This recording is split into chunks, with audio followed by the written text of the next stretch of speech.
welcome back to Afternoon Live. If you wish you could enjoy all the gorgeous summer color year-round, now you can with the art of pressed flowers. Here to show us how it's done and the beautiful creations we can all make using these flowers, we welcome artist Bri Rossi. Thank you for coming, and look at all the beautiful things that you've brought us. Thank you. I love making all of them, so I'm so excited to share them. How did you start in this pressed flower medium? Yeah, so I originally started with painting flowers, and I had been looking for a new hobby to kind of go with that. I love like plants and botanical and science. And this craft kind of combines all of those different things. So I had been gifted a flower press, and I put some like plants in it from my patio just to kind of like see how they would turn out. It takes about 3 weeks for them to dry. Oh my goodness. So I waited that 3 weeks, and then I took them out, and it was like opening a present. It was so fun, and I just got instantly hooked. And now I have like 15 flower presses. And what a thoughtful gift so for fun. A plant lover too. Yes. I'm thinking, wow, I might get some other people hooked on this. Yeah. So how do you begin the process of even selecting what might be a great flower? Yeah, so there are definitely plants that work better for flower pressing than others. So typically when I'm looking for plants, I'm looking for something that has a low moisture content. The flower pressing process is removing all the moisture from a plant, so you don't want to start with like a lot of moisture. So I'm looking for things that are already pretty flat, already pretty thin. Things like ferns, pansies are always really flat and like thin. If you're kind of holding it in your hand and you're like, wow, that's already like pretty delicate, that's going to be a good candidate for flower pressing. If you're looking at something like a sunflower that's really bulky and has a lot of stuff, that's going to be a lot of moisture to remove. So I say start with the things that already look pretty flat, already have a pretty low moisture content. Do you have some things we can demonstrate and get our hands dirty here? Yeah, absolutely. So there's different ways to do flower pressing. There's 3 different methods that most people know. One is just putting them in a book. So using the pages to absorb that moisture and dry the plant out. The second method is using a flower press. So here's kind of like a small version of it, but that's 2 layers of firm wood and then layers of cardboard and paper. And then you create pressure using these wing nuts. This is my favorite method. And then the third method is using a microwave, which gives you like a faster result. And they make these really cool microwave flower presses now, so you can get those online. Yeah, but I kind of like the slow and steady approach. So that's what I brought here today. This is a flower press that I made. That is so cool. Yeah, they're really easy to make if you have like some little wood skills, you know, it's just 2 firm pieces of wood and then layers of cardboard and paper. So basically what you do, I'm just gonna start at the bottom here. You have your layer of cardboard. This is gonna like help with airflow to dry out the plants. Oh, that makes sense. Yeah, so you're gonna do that. And then you use some paper. You want like a good amount of paper. It doesn't necessarily matter what type of paper you're using. You just want to make sure that it's like a matte and not glossy paper, and that you have enough paper. So a nice like good 3 to 4 sheets of like printer paper is good to start with.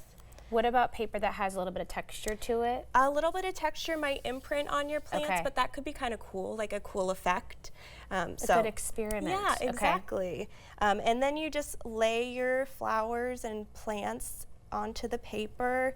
You want to keep them kind of away from the edge. They're not going to spread like cookies, you know, like they're going to stay mostly this size. But you want to make sure that they're not too close to the edge, because then they might kind of creep out of there. So I just have some ferns and some little pansies here, and you just lay them. It's a really mindful activity too. You're just kind of like doing things with nature, which is always lovely. And then you're going to kind of sandwich it with more paper and more cardboard? Yes. So you'll do another layer of paper on top, and then another layer of cardboard. Yes. And then you've got a bunch here, so you can keep going and going and going. Yeah, you can basically follow that process until your whole press is filled.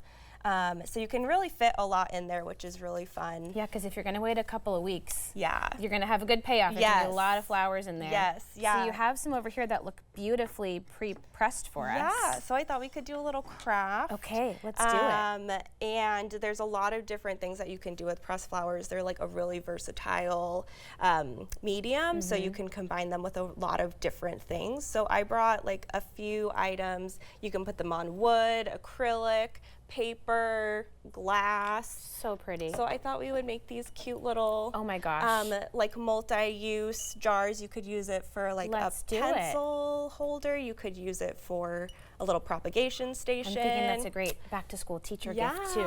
Selfishly. Yeah, no, that's so great. Yeah, like you could make these with your kids. Yeah, Great. absolutely. Okay. All right. So what we're gonna do is I'm gonna get you some glue. Okay. Mod Podge is my glue of choice. What's not to love about Mod Podge? It's great. You can use it for so many different things. So I'm just going to give us a nice generous amount of glue. Okay. And what you're going to do, would you like to do the hydrangeas or the pansies? I'll do, is this hydrangea? Yes. Is that, yes. What if I said the wrong one? No, that's so good. That's so good. It's also like a really The blue good one. skill for like plant identification. Sure. Yeah, yeah. Okay. All right. So when you're working with like something that's going to be exposed to like the elements, basically, we're going to coat it in glue. Okay. So you can be really generous with it, and you don't have to do the whole thing, but Okay. kind of the area you want to cover with pressed flowers. We can do a little speed round here because we have Yes. about 2 minutes to accomplish this craft. Absolutely. So Okay. you just kind of get all of your glue in a nice layer. Okay. And then what you're gonna do is you're gonna add your little pressed flowers on there, kind of like stickers. It's kind of, if you Ooh, like that's kind of fun. stickers. Who doesn't love a sticker project?